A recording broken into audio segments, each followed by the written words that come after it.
This is one of the main causes of your suffering after a breakup, particularly if you were in an insecurely attached dynamic, and it's a quick fix. Now, the practice of it isn't necessarily quick, but the concept is, and then you can start to put it in practice. So this is applying what you would do in a scenario to what your ex is doing. Now, I am not condoning what anyone is doing. I'm not moralizing it either way, but one of the number one causes of a faulty belief or a faulty narrative for particularly more anxious leaning people post breakup is that if they were to handle a breakup the way that their ex did, it could only possibly mean that they don't care about the person, they weren't important, they weren't good enough, they could happily never see them again, the relationship meant nothing. These thoughts often stem from what is known as the avoidant discard.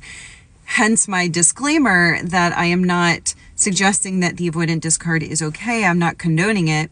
And what's also true is that anxiously attached people exhibit protest behavior that can be very hurtful and not necessarily appropriate. So that's why we're setting aside morality right now, or we're setting aside an emotional charge to the actions. And instead, what I'm saying is, if you are suffering from this thought that because your ex discarded you, or you receive it as a discard, and the reason I say you receive it is because a lot of the avoidants themselves never said, I'm discarding you. In fact, what they often say is, you deserve better. I don't think I can give you what you need. You were an amazing partner. So they actually don't use language that suggests that they see it as a discard. You receive it that way because it's a cold, hard shutdown.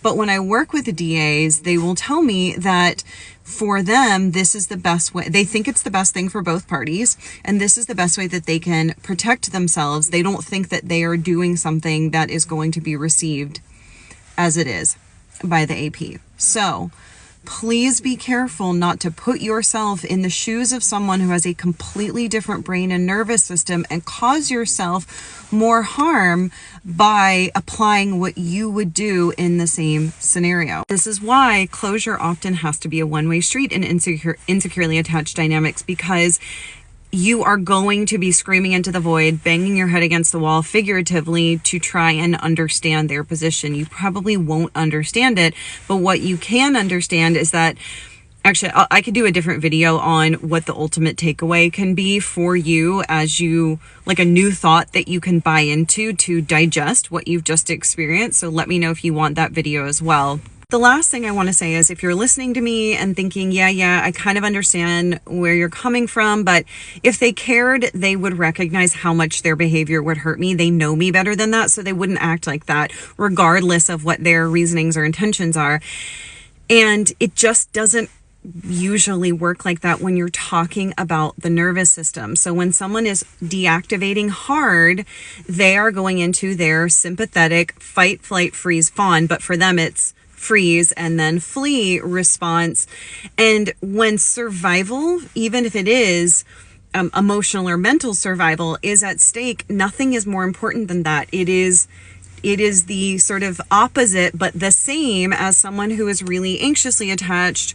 When you activate and you find yourself getting really loud in volume, or texting a million times, or acting really anxious, maybe following them around the house, trying to get answers, and you feel very out of control, it's really no different than that, where you are not in your conscious mind thinking, oh, I know them, I know that they like space, so the fact that I am probing them for answers or getting mad at them or using protest behavior, you're not thinking about how they would respond in those moments. You're just thinking about what you need in your nervous systems to stay safe. So like I said in the beginning, this is a quick fix. If you can recognize that this is happening, the absorption of what I'm saying, the absorption of this understanding is just going to come from practicing a new way of thinking, because you've practiced thinking differently, probably consciously and unconsciously, thousands of times. So when you start to recognize that this could be true, and you practice that it is possible